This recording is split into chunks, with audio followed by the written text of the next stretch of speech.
Okay, so last time we discussed the Vinzano amplitude, right? And we said that we're gonna somehow obtain it from two-dimensional field theory. But today we'll start with one-dimensional theory, which is the case of the point particle.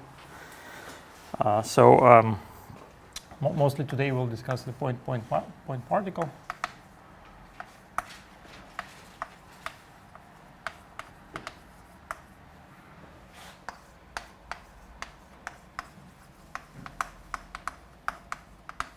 Relativistic point particle. So this is just as an introduction to quantization, the kind of quantization we'll have for the string. Or more exactly, actually, even today, I think we'll mostly be dealing with classical theory, but we need this. Yes, we need this for further quantization. Yeah. Okay. So, the action of the point particle, classical point particle, in kind of general relativity, the particle moves along the geodesic line, right? So, geodesic line is the line that minimizes or maximizes some action functional. So the action functional in this case is the kind of length. So here ds squared is minus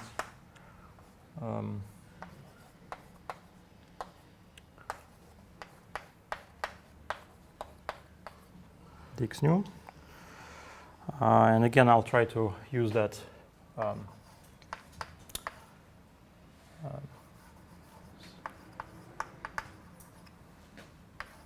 minus. This could be in any dimension, right? So more explicitly, so yeah, this is the action.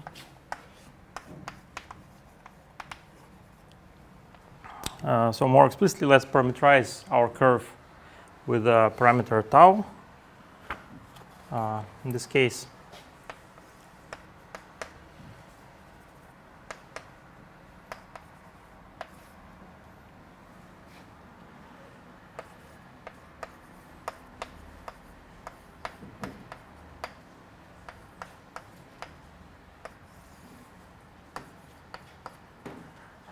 d tau. So tau is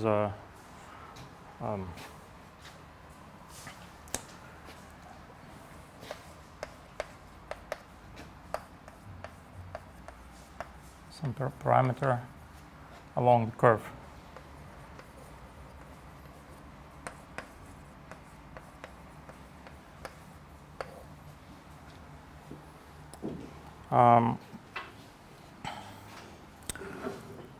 So you should be probably familiar with this from special relativity, course on special relativity.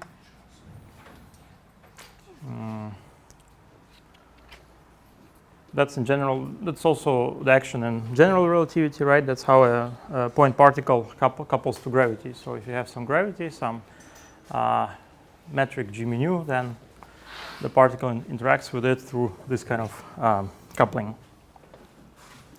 So first, let's discuss some, maybe it's a minor point, but still it's useful to mention that. Let's discuss the origin of this minus sign in front of the action. Yeah, there is some minus sign. So actually in this kind of Minkowskian setting, the point particle, the trajectory of the point particle maximizes the length, right? So it minimizes the action, but maximizes the length. So what's the origin of this minus sign? So first, to explain why there should be a minus sign here, I mean, this is not theta, this is a minus sign, yeah? I mean, one can go to static gauge, what is called static gauge.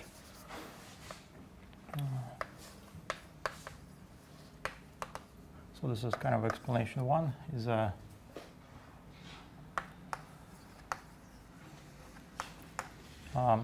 later it will be clear why it's called gauge, but the point is that we can identify just our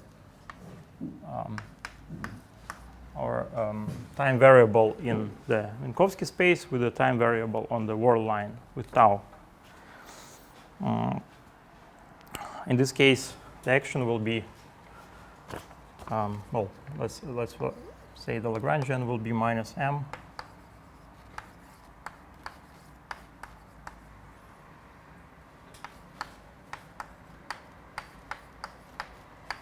becomes the usual Lagrangian, which is minus m square root of 1 minus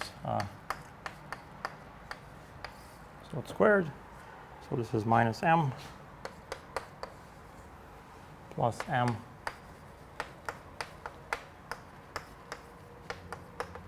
plus etc. for small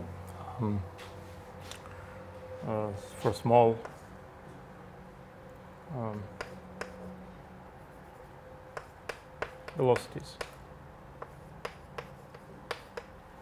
Right, this is non-relativistic expansion. You just expand in v over c. Well, c is 1, so like kind of.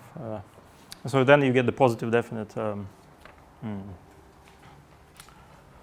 kinetic energy as you should. Right, so to get that you have to have a minus sign there. But the more more kind of scientific explanation for that minus sign is that actually in Minkowski space the triangle inequality is inverted, right? So in Euclidean space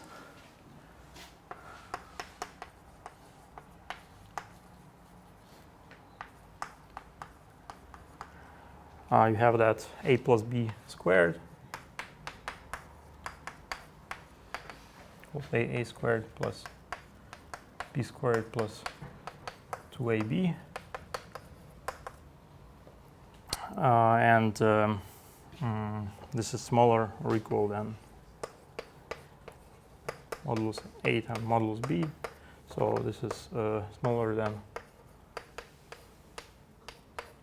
modulus b squared, right?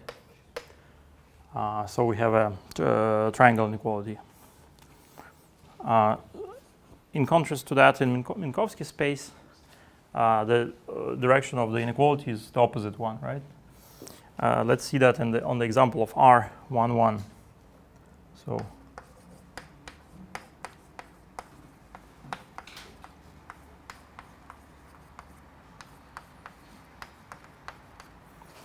one comma one. Here, so we the scalar product will be denoted by round brackets. So AB is minus A0 B0 plus A1 B1. And then you can check the following, that a b squared minus a comma a b comma b. This is so minus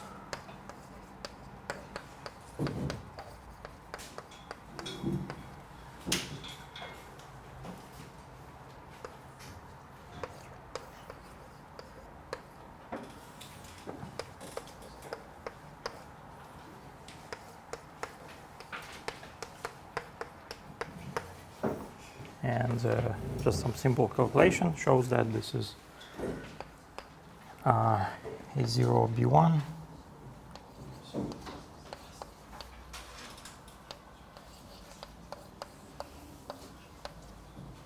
so this is greater or equal than 0.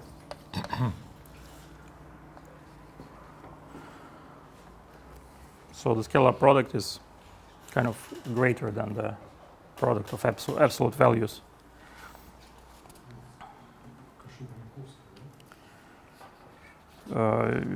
Yeah, I mean, this is the Minkowskian version of Koshiuba-Minkowski, so, or Schwarz inequality.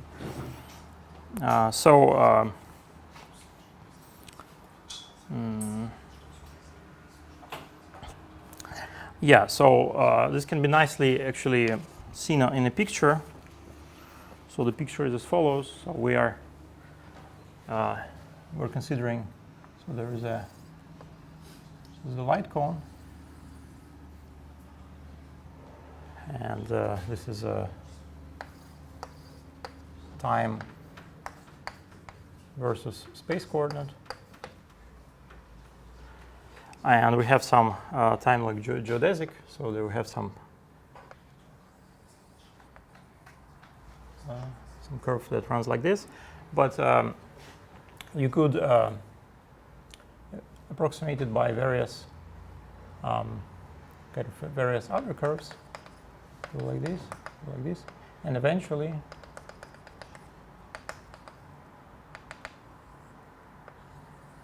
so the curve that sticks to the to this rectangular piece, yeah. Whereas these guys of the these are now curves. So these are light-like, and this is time-like. So the point is that between every 2 points, there is always you can always have a light-like path which has 0 length. So the time-like geodesic maximizes the length instead of minimizing it. So anyway, that's just the origin of the why there's minus sign in all of these actions here. And yeah, some kind of homework problem, you can generalize that to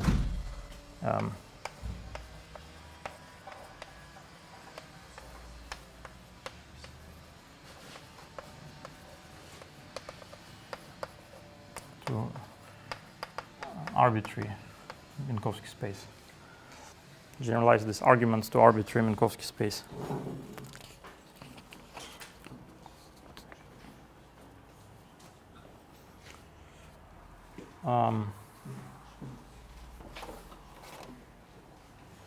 Okay, so what this action actually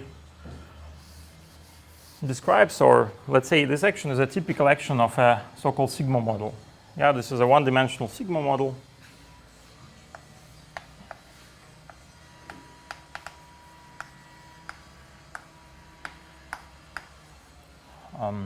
So one-dimensional means there is only one independent variable here, I mean tau.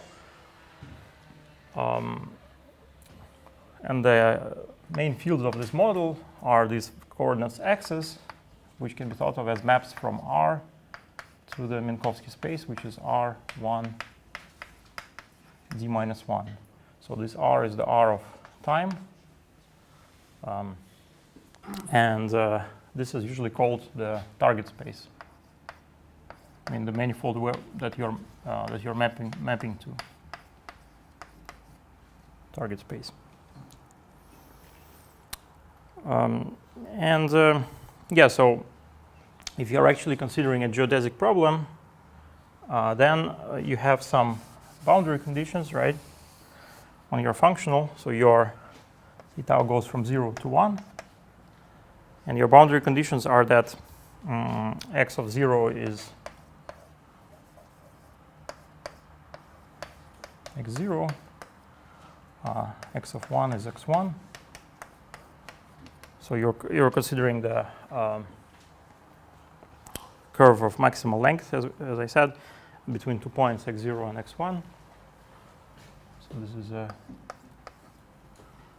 yeah, maybe it's let's call it y0 and y1, just not to confuse it with the other axis.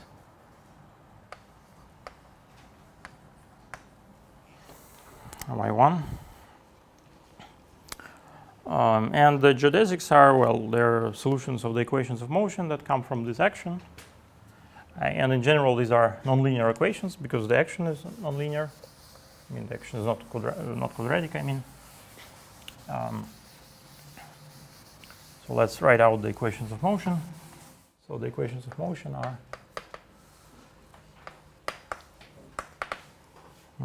d over d tau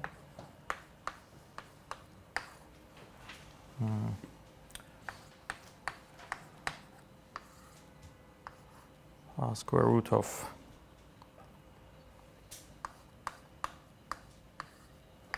x squared is 0. Here x dot squared is by definition minus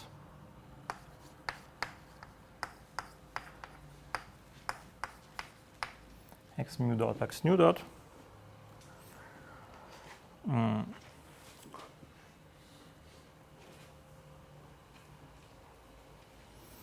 Well, so let's look back at the action here. So, well, the question is how to simplify the equations of motion, right? Because, I mean, after all, we know that geodesics in flat space are just straight lines. So it's kind of funny that they're described by some nonlinear equation, right? So the question is how to simplify the equation of motion. Well, in this case, maybe in the case of the one-dimensional case, we can actually solve it even if it's nonlinear. But in the two-dimensional case, it will be kind of important to simplify the equation prior to solving it. To this end, we notice an important property of this action. The important property of this action is its reparameterization invariance, right? So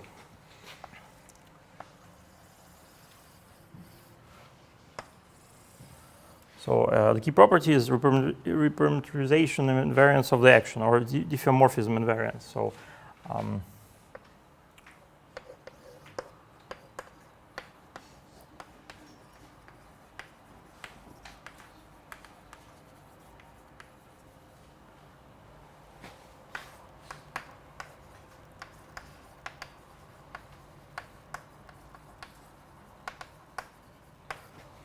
invariance.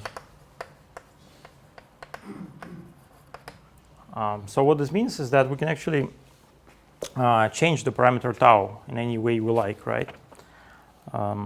So in particular, we could just reparameterize tau to tau prime. And accordingly, the field x mu of tau, which is x mu of tau prime, and we will call this x mu tilde of tau prime. With a condition, so that the Jacobian, so d tau over d tau prime, is positive. So indeed, we can just substitute in the action. So this is minus m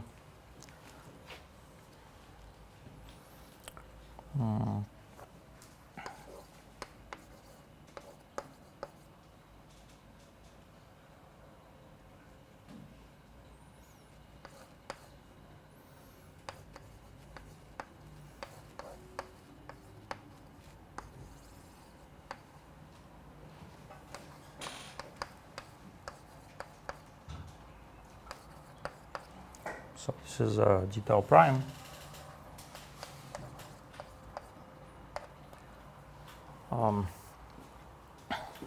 So we just pass from differentiating with respect to tau to differentiating with respect to tau prime. There is a square of the Jacobian here under the square root. And we, using the fact that it's positive, we take it outside, and then it combines with d tau to become d tau prime. So, yeah, we've used this positivity to take the square root.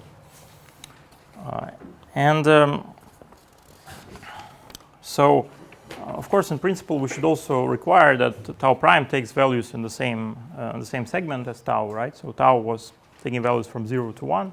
So tau prime should also be from 0 to 1. So we have some kind of tau of 0 is 0. Tau of 1 is 1. So so this is a so tau can be thought of as a map of a unit segment to the unit segment. So this is a diffeomorphism.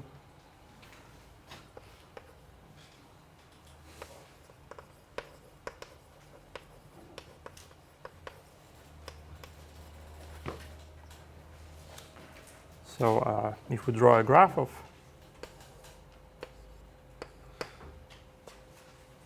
tau versus tau prime from 0 to 1, 0 to 1, how is this graph supposed to look like? Typical graph satisfying all these properties.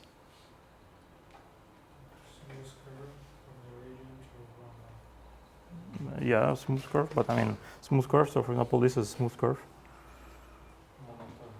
Yeah, should be monotonic, right? Also.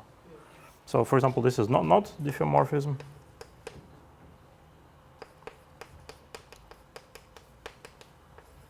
And this is not diffeomorphism, but diffeomorphism is something like that, right?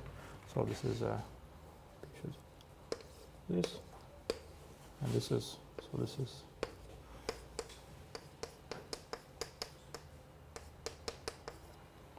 diffeomorphism.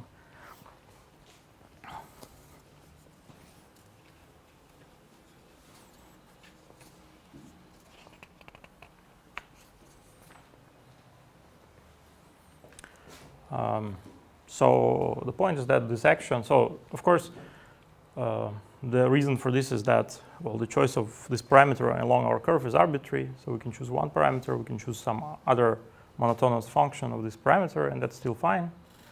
And we can see it from the invariance of the action.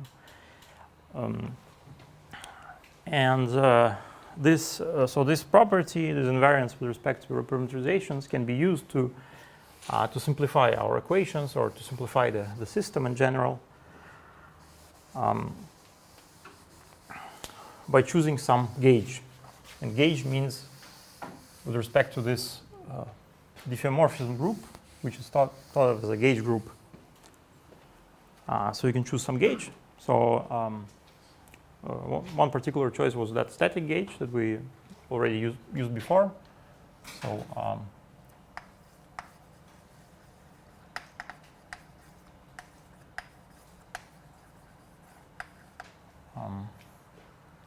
so for example, one option is with static gauge, which was like 0 equals tau.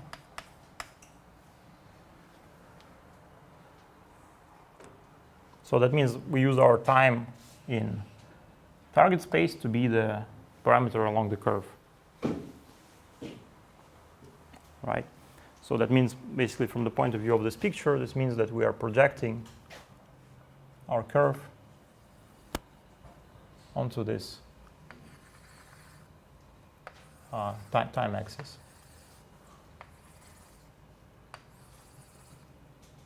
Right, this is so the parameter along the curve is just the value of the vertical along the vertical axis. But another option is to set square root of x dot squared equal to a constant. Equals a equals a constant, right? So this guy is not invariant with respect to reparameterizations, right? If you change tau to tau prime, this is multiplied by the Jacobian d tau or d tau prime. So if it was non-constant, you can just choose a suitable reparameterization to make it constant.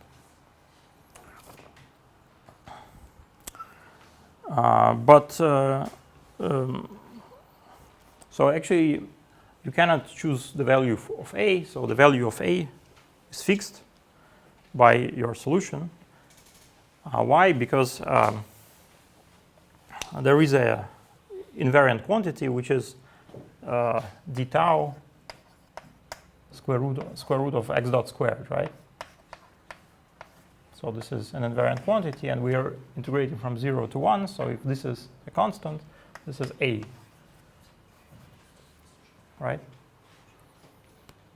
On the other hand, this quantity is reparameterization invariant, so you cannot choose this value of a. So more exactly, this is just the length of your curve, right?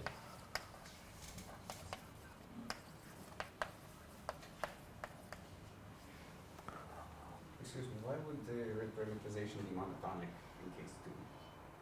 Wouldn't it be possible that it has to be decreasing or increasing certain values of tau? In case 2, which case 2? This case 2? Yes. Well, I mean, you wish to, I mean, to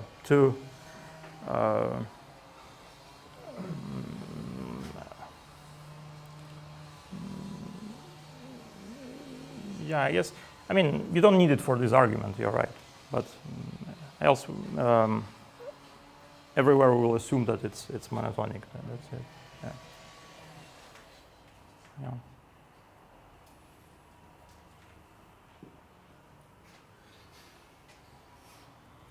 Yeah, I believe maybe you don't need it for this argument, but nevertheless.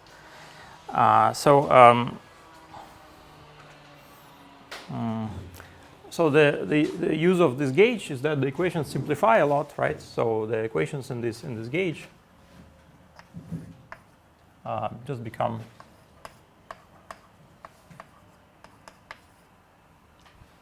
the second derivative of x is 0, which is a much more familiar equation that's easily solved. That gives you automatically the straight lines plus y0 mu. And v squared here is a squared.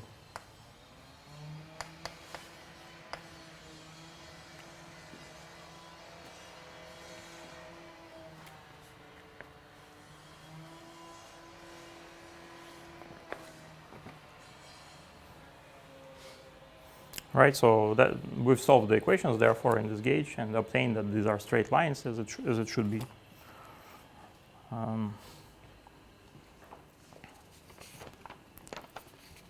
So that, and then there is the corresponding generalization of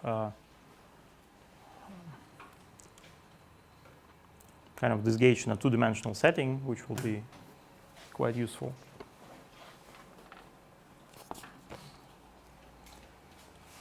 Okay, so that's it for the Lagrangian formalism with this system. So the point is that this was a nonlinear system to start with, but then by going to some gauge, we've effectively made it linear, right? Because the equations of motion become linear. So that's the point of this playing with gauges. And we'll see that in the two-dimensional model, there's also some gauge where effectively the theory becomes almost linear, let's say. But before going there, we will still kind of work a little bit more with this action, although it's almost trivial, but it's nice to see various ways of rewriting it in different ways. Which will be useful in the following. So, one way of rewriting this action is by going to Hamiltonian formalism.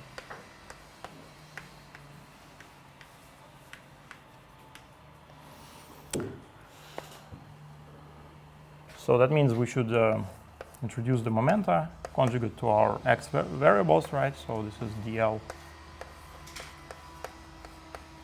dot mu, which is m x dot mu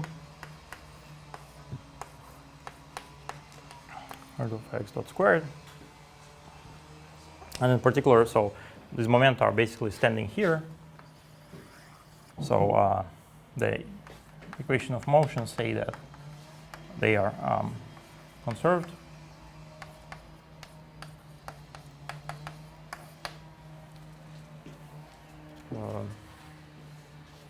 And how do we see that from Noether's theorem, that there should be some conserved quantities here?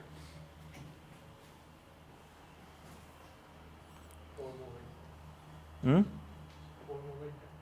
What? For momentum. Moving? Momentum.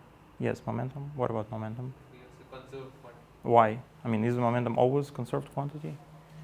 Translational invariance. So what is translational invariance here? I mean, if we replace x mu with x mu plus a mu. Yeah. So this action is invariant with respect to shifts of x's, right? So x's are cyclic coordinates. For example, if you introduce some potential that depends on x's, that will break this property, right? And then momentum will not be conserved, but there will be some force standing in the right-hand side of Newton's law. Okay, but the problem with these momenta, so as opposed to the usual systems, say, non-relativistic particle. The problem with this momentum is that they are not independent. So due to this nonlinear thing here, we find that we find some constraint.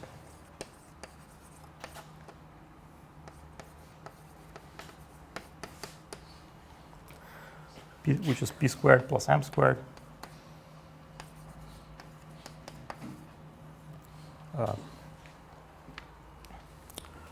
Which in principle is just the kind of dispersion relation for a relativistic particle, so it's fine. But the question is how to deal with this system and Hamiltonian formulas. I mean, just think of it as a purely mental exercise.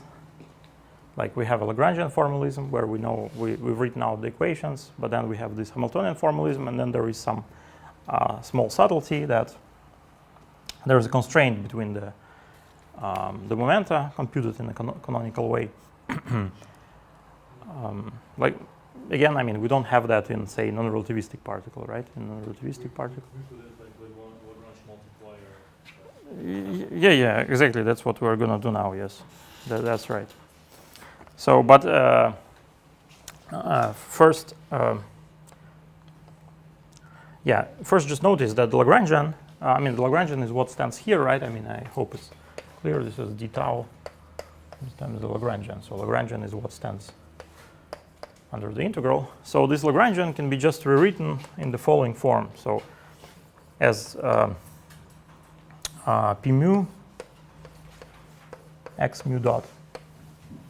Okay, this is just a curious observation that if you just substitute that guy, x mu dot, x squared cancels against the square root of x dot squared, right? And you just get the Lagrangian that stands here. But we know that usually how is the Lagrangian related to the Hamiltonian? I mean, okay, I guess we know, right? So it's p x dot minus the Hamiltonian, right? Right? Usual formula for Legendre transform. So here we therefore find that this is 0, right? So kind of the canonical Hamiltonian is 0. And again, the question is, how does this follow from Noether's theorem? Why are we taking Hamiltonian to be 0? No, I'm saying that the usual, this is just the expression, I mean, the relation between the Lagrangian and the Hamiltonian is like that, right? But then if you just substitute p mu x mu dot, p mu from this formula, you find that this is equal to the Lagrangian. I mean, the Lagrangian is here. This is square root of x dot squared.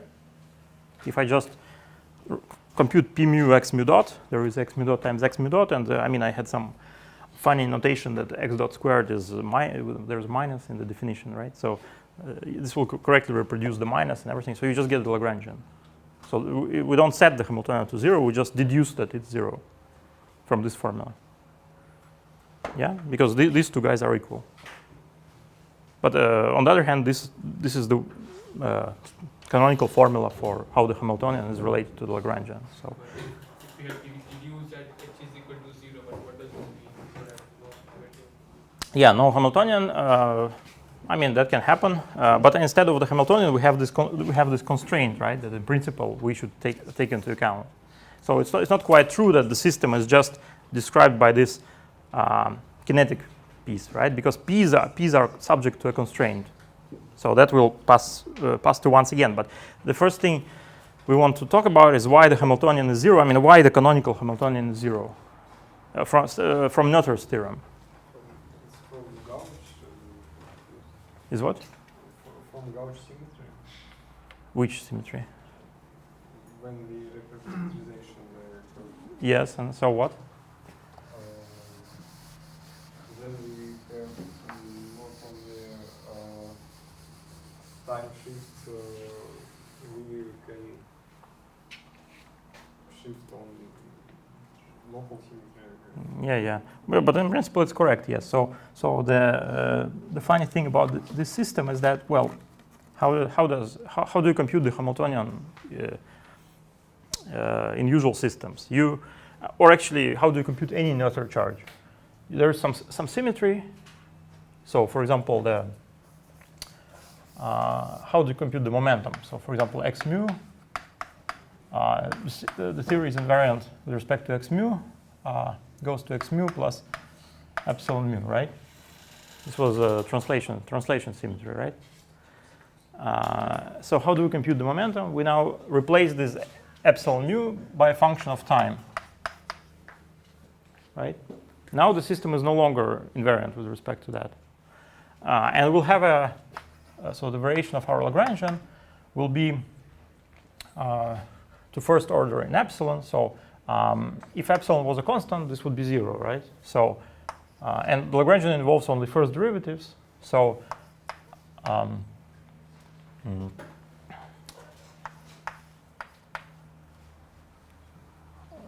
would be like that, right?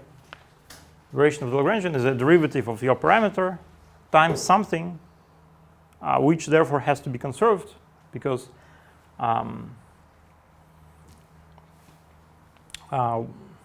should be conserved on the equations of motion because this is a particular variation of the action that we're doing, right? And the action has to be stationary with respect to any variation. So plus etc. So you conclude that p mu dot is 0, right? From this,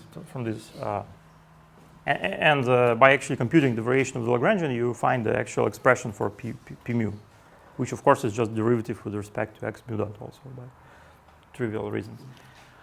But now if we, so this was for computing momenta.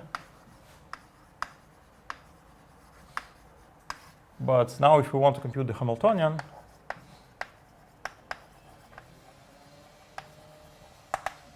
so the symmetry that we use is time translation invariance, right? So the Hamiltonian is conserved when your Lagrangian does not explicitly depend on time. So it's tau goes to tau plus this epsilon, right? I mean, this is a Noether method or whatever.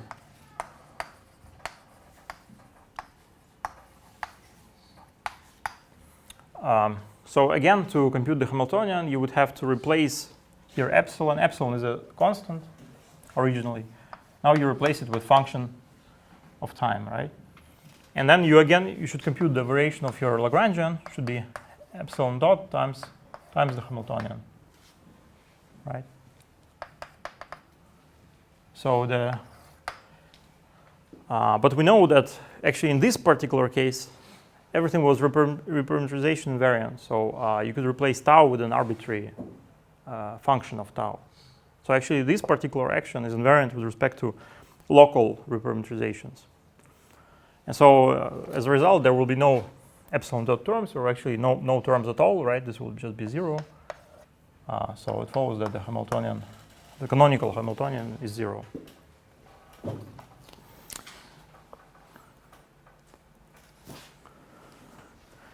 Okay, and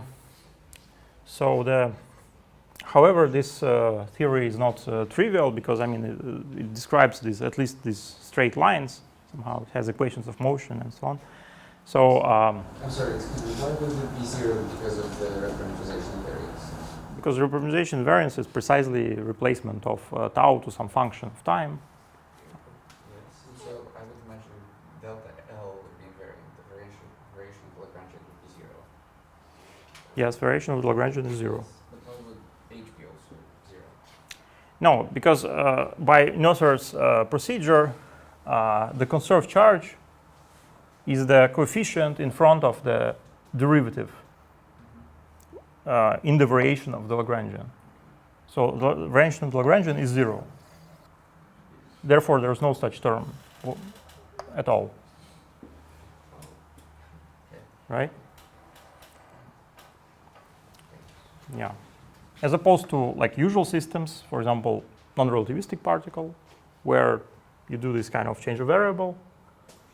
and you will find the variation of your Lagrangian will be epsilon dot times something which you call the Hamiltonian, right? This quantity is automatically conserved by properties of what we call equations of motion and so on, right? So that the action should be stationary, therefore should be invariant under any variation, and in particular with respect to this variation. Yeah. So for example, this is how it works with momenta here. But this symmetry is more subtle here because, like I say, here it's kind of gauge invariant, you could say, right? If you have a gauge symmetry, accordingly, you will not have a conserved quantity related to that symmetry by the same argument, right? You try to make this time-dependent variation, but you find that the variation is actually 0 because in case of gauge symmetry, you're allowed to take functions of time or whatever, your coordinates in general, if you have higher dimensional space. Okay, but so it doesn't mean that this theory is empty, but rather that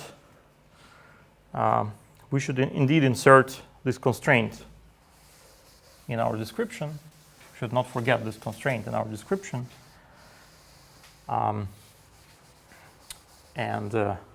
This is done exactly as was mentioned before by introducing some Lagrange multiplier. So when we have some systems with constraints, we usually introduce Lagrange multipliers, right? So, so the correct Lagrangian is minus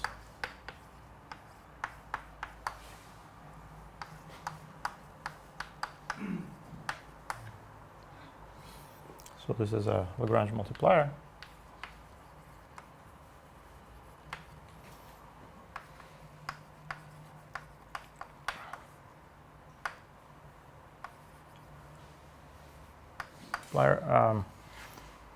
For this constraint here.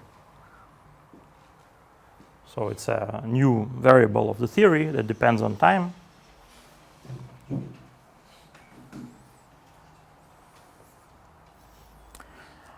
And so, as we discussed before, the action was reparameterization invariant. So here it remains reparameterization invariant. If one additionally changes E, right? So here we only had x's, now we have x's, p's, and E.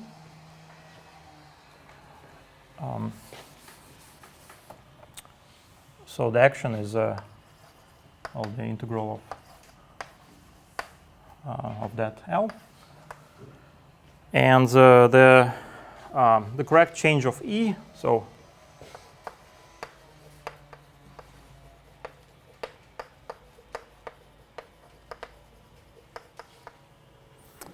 is when E transforms as a one form.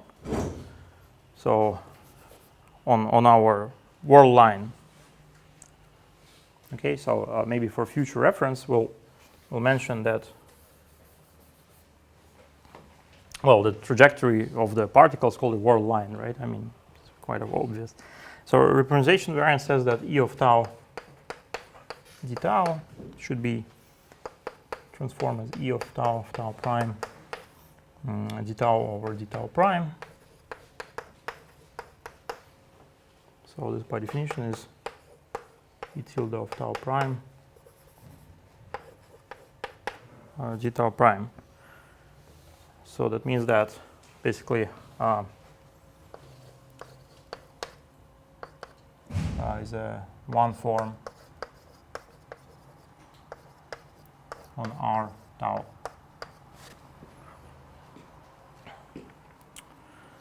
Right?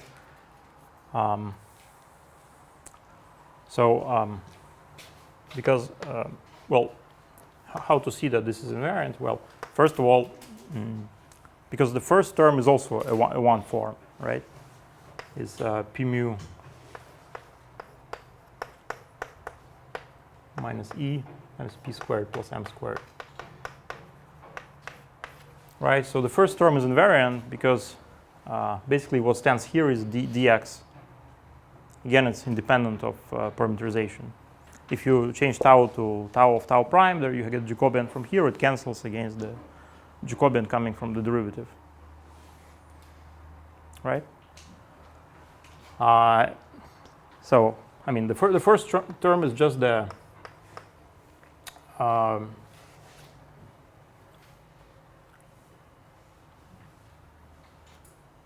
it's just the pullback of p mu dx mu to the word line, right? But the second term, you're still doing a transformation of tau, so you have to compensate it with a transformation of e, or more exactly, e d tau is a one form. Yeah, then it's all fine. So reproductionization variance is preserved once you assume that e transforms as a one form. Okay, so let's continue then, right? So we have this nice action now. Now this is a correct action. Well, the claim that this is the correct action. We will now see that it's equivalent to the action that we had before. I mean, this action with the square root, right?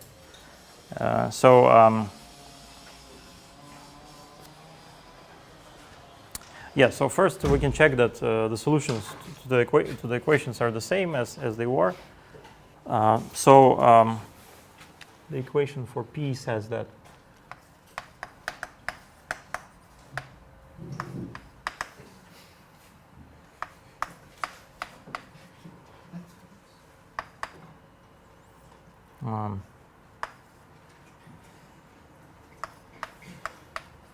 E times P mu, and the equation for X says that P mu dot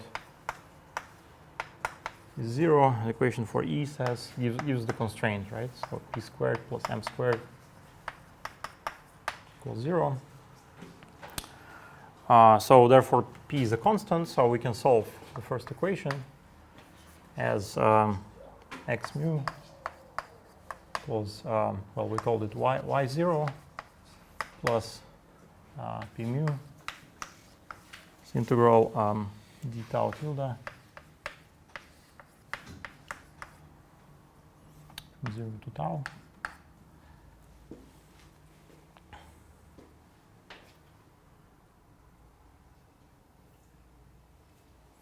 And E can be found from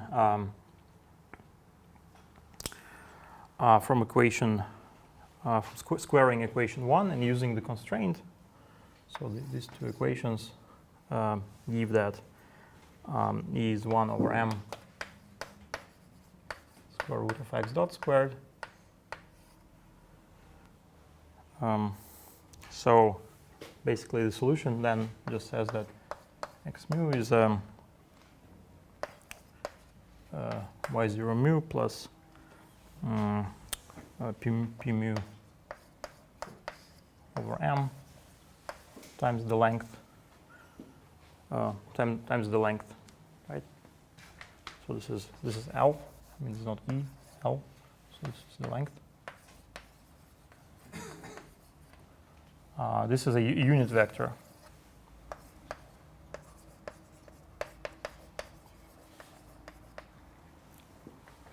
So we parameterize our line by the vector of direction, unit vector of direction, and the length along the line. It's like natural parameterization. Yeah, yeah. So that shows that at least the solutions are the same as those of the original action. Okay, but then there are some nice tricks that allow rewriting the action explicitly as the original action. And the trick is as follows. So first of all, we can get rid of P, right? So first we pass to, this looks like the kind of Hamiltonian form of the action, right? So you know that in basically in any system you can write the Lagrangian in first order form, right? And derive the Hamilton's equations from there, right? So that's what I was alluding to before. That say in usual particle case, for example, you write it as say px dot minus, right? This is say non-relativistic particle, right? or maybe you can have here some potential. Right, and that's the general thing. You can always write the your Lagrangian system in Hamiltonian form. So this is the Hamiltonian, depending on the canonical variables. And Hamilton's equations follow from here, just as variational equations, where now you vary with respect to both p and x. So to get back to the usual form of the Lagrangian, where we don't have momenta but we only have x's, what we do here is we actually solve the equation of motion for p. Right? So the equation of motion for p is say here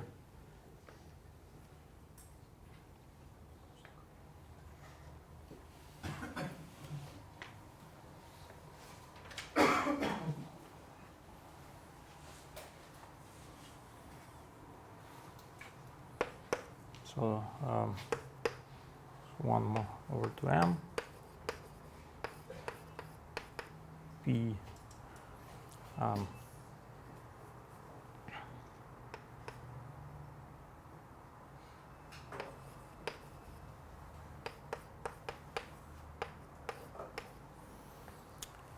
dot squared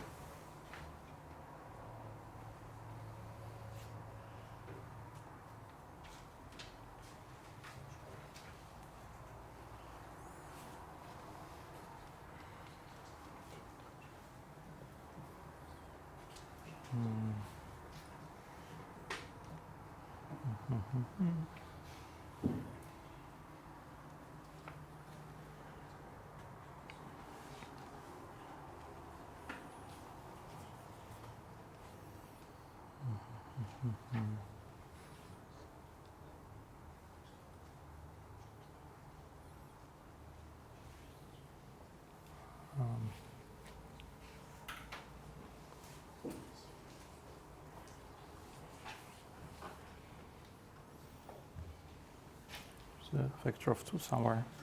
So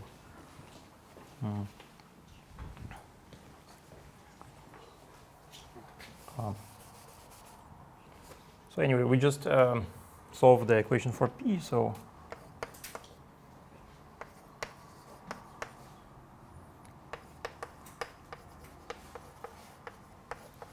for p and substitute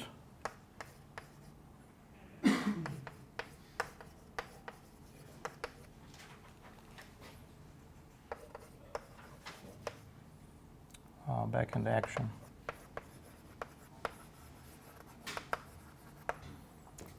And then you get the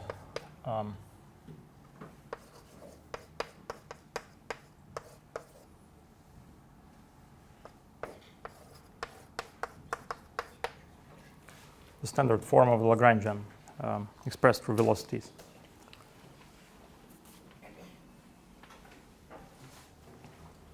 So, so the same thing can be done in this system.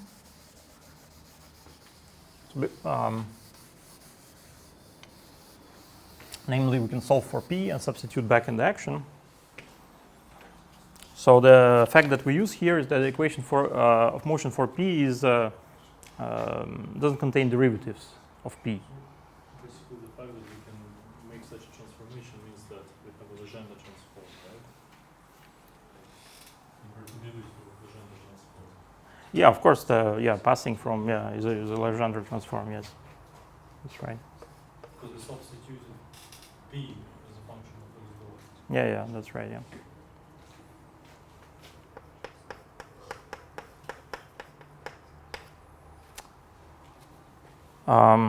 So you can either vary this action in first order form with respect to p and x, and you get Hamilton's equations, or you vary the resulting Lagrangian depending only on x dot with respect to x, and you get a second order equation, right?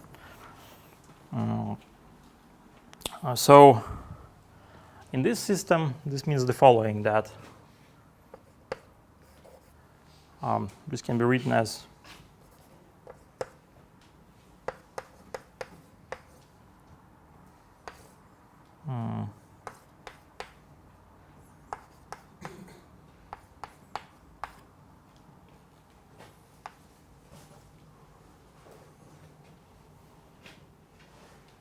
plus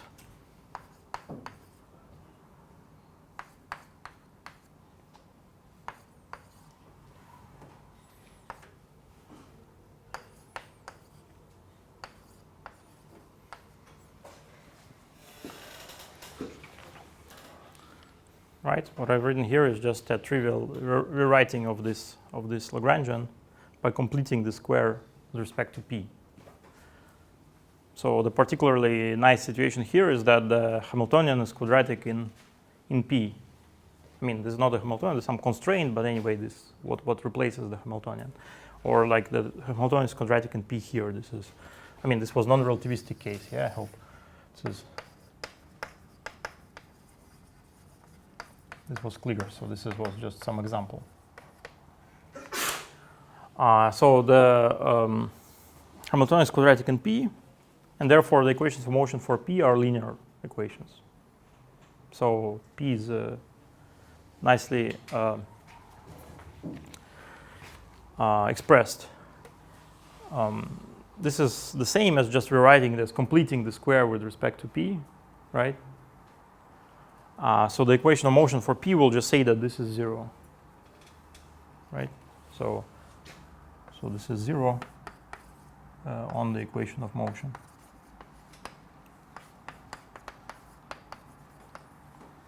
So basically, when we exclude p using the equation of motion, that means we're just dropping the complete square here. And the Lagrangian in second order form is what remains here. Okay, so we've just excluded p using the equations of motion. This is a general trick you can do for Lagrangians depending on several variables. So the claim is the following, that for example, say your Lagrangians, which is just a small example, consider just a system where you're doing where you're just finding extrema of a function, right? So the Lagrangian is just a function of some variables. Maybe it's not a Lagrangian, just a function of say 2 variables, x and y.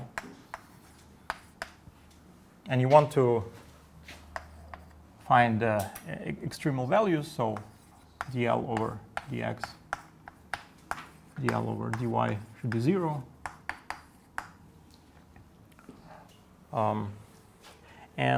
But we can do that in 2 steps, right? We can solve, for example, we can solve dl over dy equals 0. We can find y. Suppose we can solve this and find y as a function of x. And then we can construct a new function, which is L of x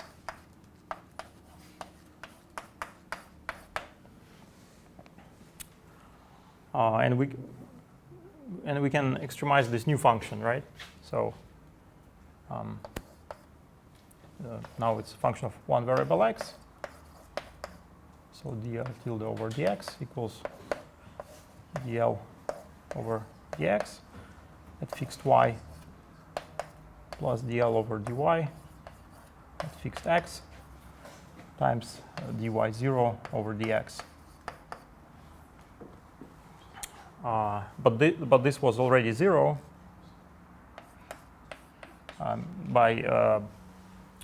since we know that dl over dy is 0 once we substitute y by y0 of x.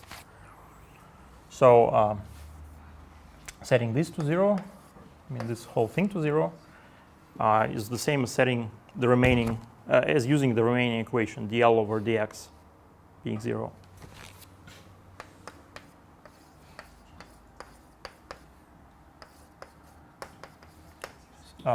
So extremizing this new function L tilde is the same as extremizing the original function L with respect to 2 variables.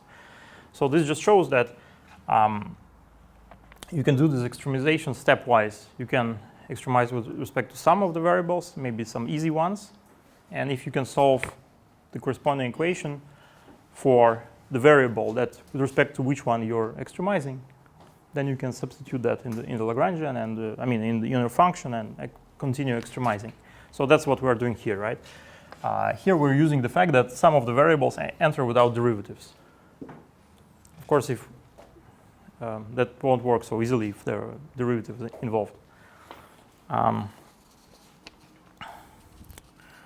Okay, so we have this residual action here.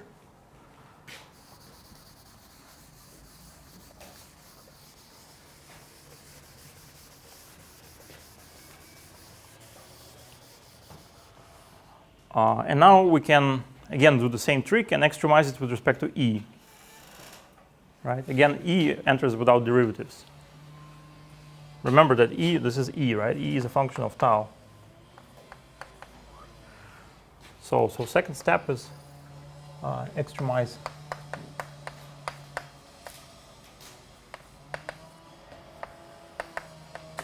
respect to E, and this gives minus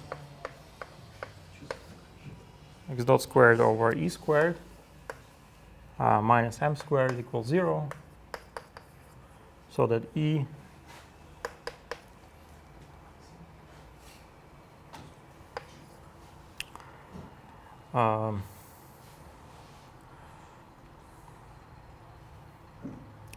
is 1 over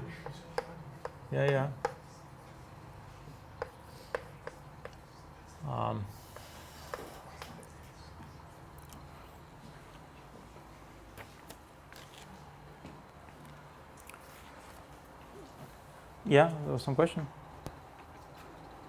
I have a question. Yes. Where square? Hmm? A square have a 2, but I think there The is brackets.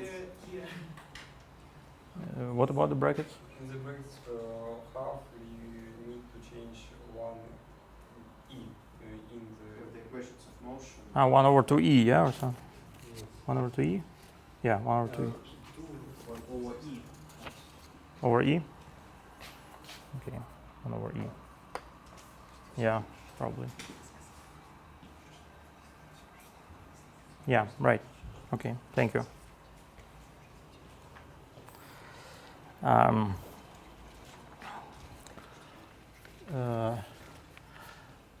Yeah, and there is some kind of maybe should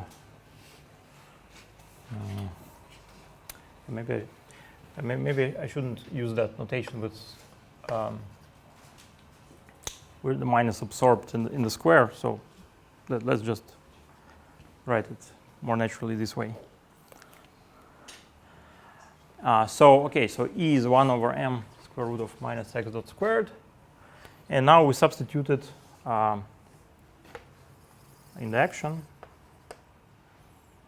And you'll find that the action is, so let's call this E0. The Lagrangian at E equals E0 is minus m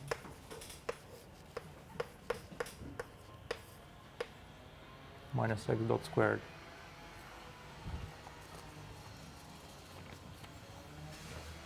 Sorry, I reinstate the minuses everywhere. I think it's not a good idea to absorb it into the square because it's not very consistent, so I hope it's clear.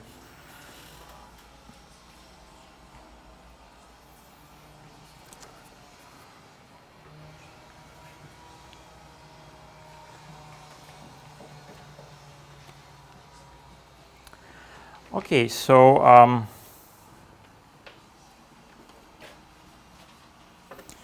yeah, so this is kind of a trick of introducing this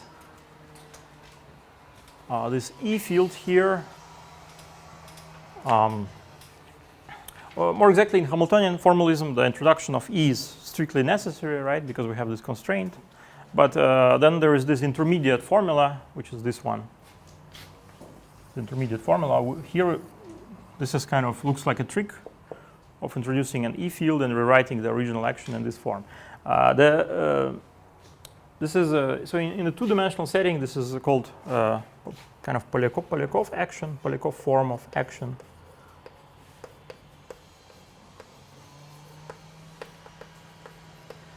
Whereas the original one with the square root is called Nambu-Goto action.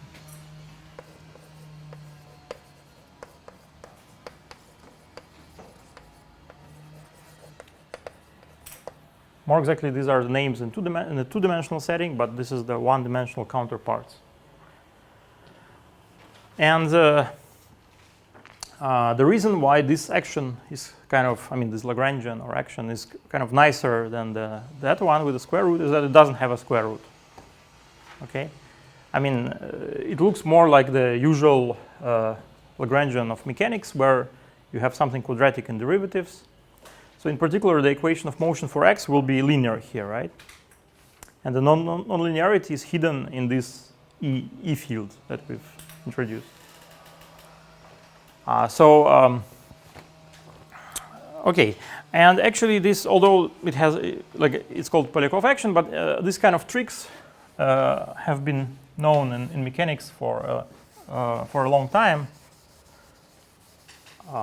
In particular, it is known maybe since, I guess, 19th century as a Maupertuis principle.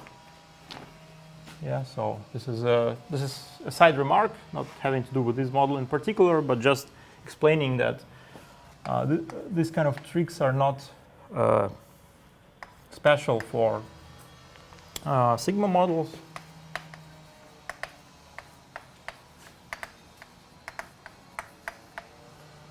But actually just can be used in mechanics problems.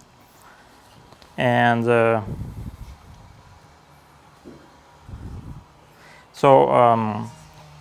is a famous book on mechanics, which is Arnold's book, right? Arnold's book on mechanics, on classical mechanics.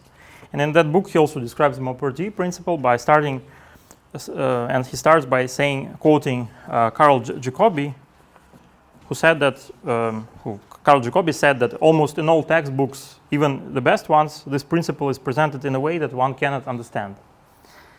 And then Arnold adds that he won't break this tradition. So I guess I also won't break this tradition, but I'll make an attempt to explain it from the point of view of this this formalism. As we already discussed, so Hamilton's equations, now just we're considering an arbitrary mechanical system, okay? So Hamilton's equations arise from extremizing the action written in first order form, which is, we've already written it before, but so pi xi dot minus, and here we can write the Hamiltonian as a function of p and x. And let's write here the minus the energy, some energy, whatever. We just add a constant to the Lagrangian, which we'll call the energy eventually. And this system is conservative, right? So there's conservation of energy. So H is actually conserved on the equations of motion. So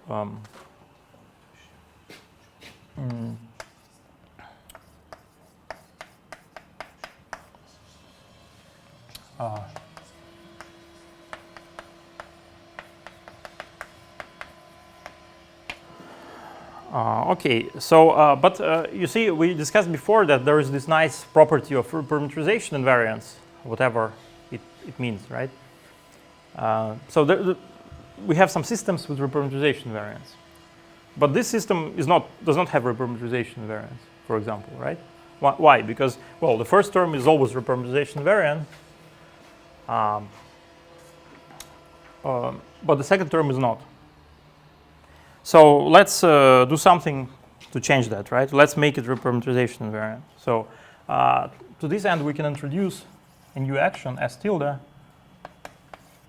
same like we did in that system, in the particle, in the case of the particle, a dot minus E of tau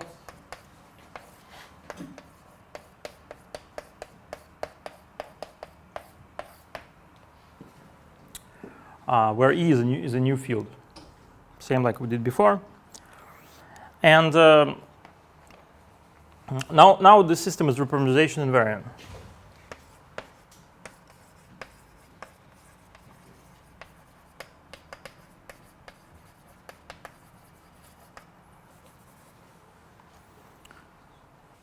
And the system is actually equivalent to the original one with the additional constraint that h of px equals E, right? So varying with respect to E, we get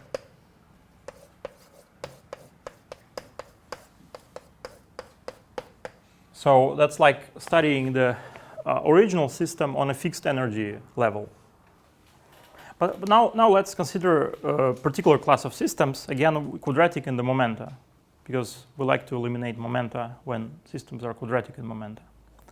And I mean, many physical systems are quadratic in momenta. So let's assume that h of p and x is, so this is like, assume I is 1/2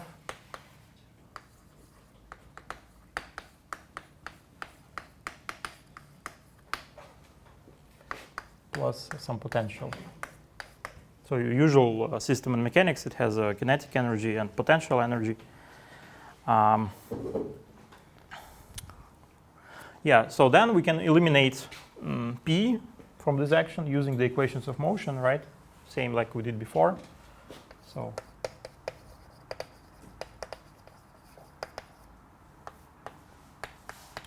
and then you get the action in the form that S tilde equals integral over d tau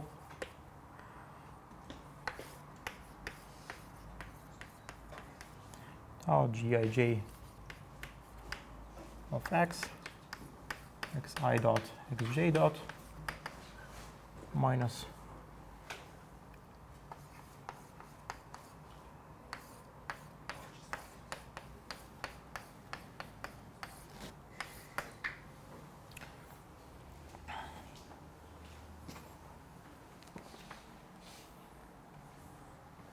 Excuse me, how do we eliminate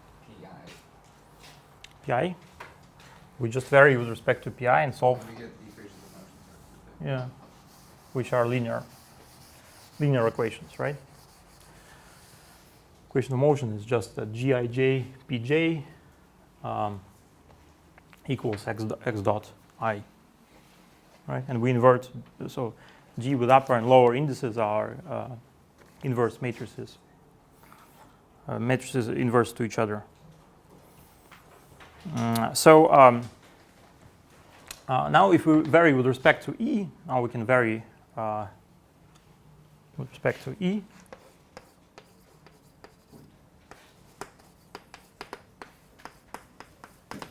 And we get that 1 over 2 E squared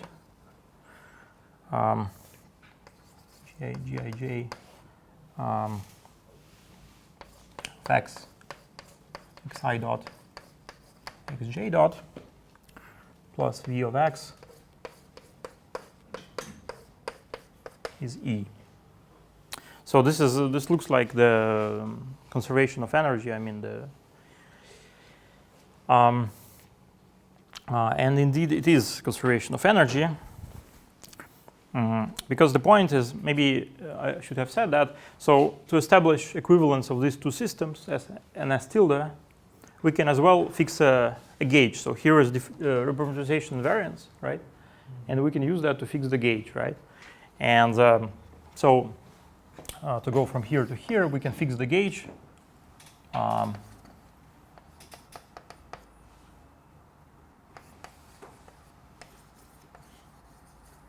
Gauge E of tau equals 1.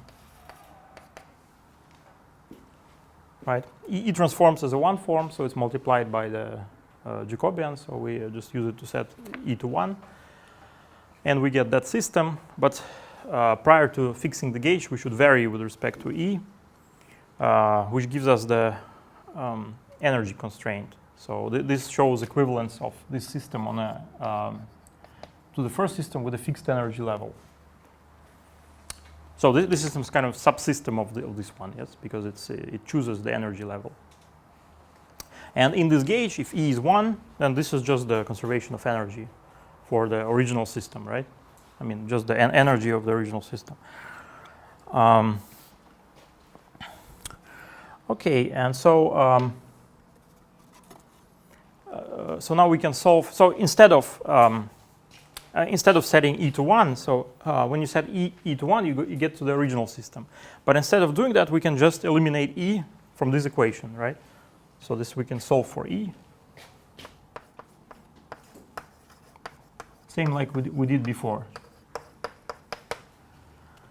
And the solution is that E of tau is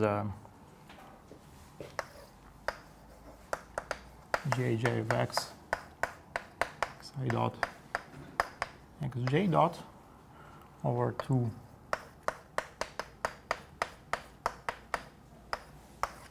all this to the power 1/2,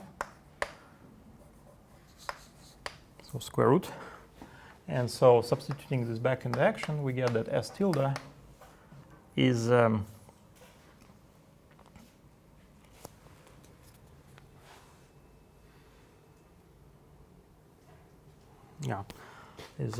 twice d tau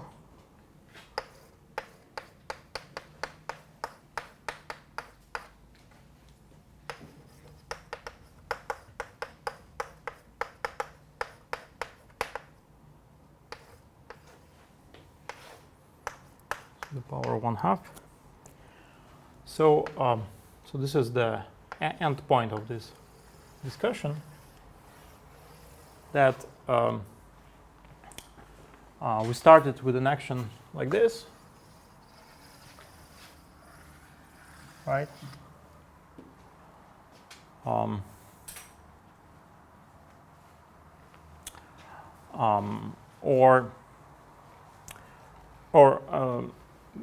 with this Hamiltonian here. So maybe I should, alternatively, you could look at this action here. So, so there are two systems.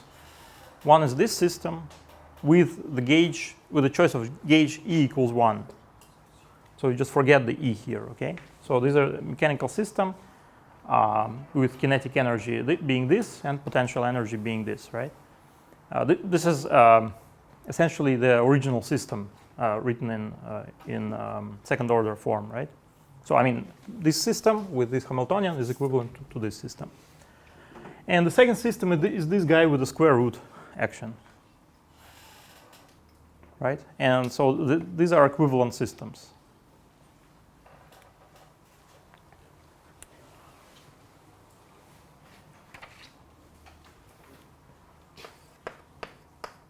And this is what a Maupertuis principle refers to. So Maupertuis principle says that there are some equivalent mechanical systems. And what are these systems? So like I say, this system in the gauge E equals to 1. So if you just forget this E here, this is just a particle on some manifold with metric G in a potential, right?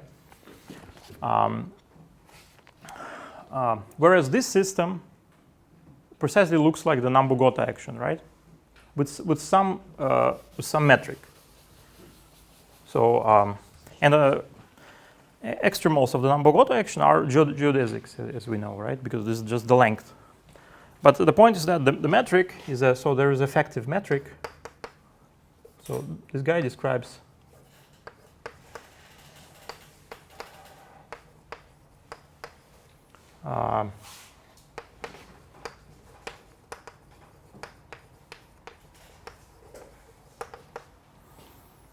which you can read off from here. So this is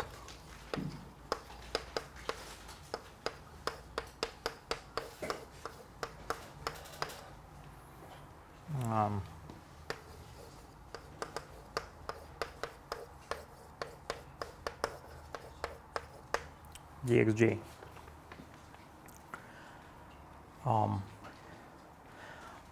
So that means in this setup, it means that you can trade one problem for another. So one problem is just particle in a potential, usual mechanical particle on a manifold in a potential, and the other problem is in finding geodesics in some modified metric, where the modification depends on the potential. The potential becomes the prefactor. So these problems are equivalent, and this is the essence of Maupertuis principle. But I'm saying it's kind of naturally explained in this setup because by means of introducing this extra field E and saying that the system is reparameterization variant, so you can do different things with it. You can either go to a gauge where E is 1, or you can eliminate E. So these are this gives different descriptions of the same system. And by the way, this also shows that if V is 0, if there's no potential, this also shows that solving the geodesic problem is the same as solving the problem of a particle in a manifold. So solving the problem with a square root is the same as solving the problem without the square root, right?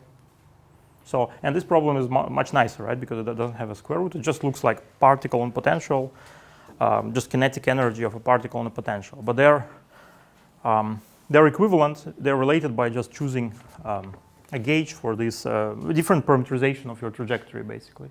Yeah, that's it.